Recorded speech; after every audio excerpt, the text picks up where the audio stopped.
The city of Lloydminster is extending its hand to help fellow communities affected by the devastating flooding. Now, right now, the city is just waiting to hear how it can help.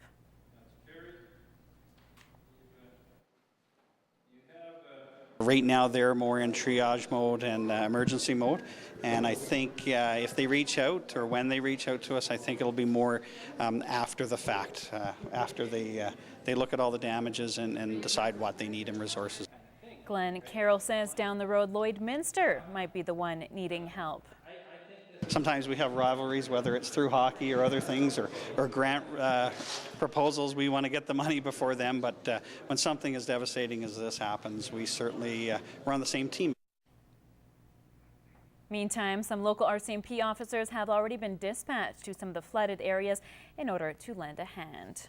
Well, Lloydminster is one step closer to potentially opening up a casino. As well, some intersections are going under the knife just as new projects start in a couple of weeks. Bart Pediasek has details of what was discussed at City Council today.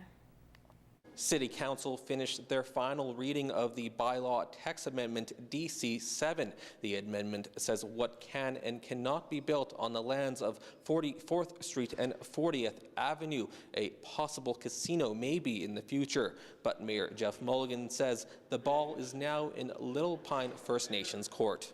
Yeah, we're ostensibly done now. They'll move forward and get the urban reserve approved at a federal level. They'll go about then overseeing the development in there and bringing forward their plans to the city as they move forward. As well, construction season isn't quite over yet. Some new additions have been announced today at City Council. We're not doing our total rehab like we are on Highway 16, where we have to dig down to the clay and granular and all that kind of stuff like that. We're just doing like a mill, and which would be on existing pavements. We'll have those stories and more tomorrow on Newcap News.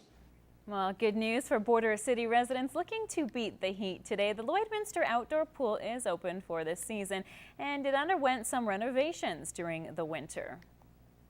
It's always a challenge getting the pool ready, but we did some filtration upgrades there this year and some boiler upgrades and things, and we continue to make some improvements there through the operating season this year, and we're excited to be open and running.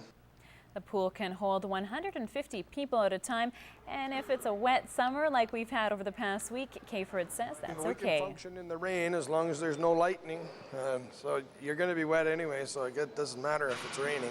For more information and pool times, you can visit the city's website.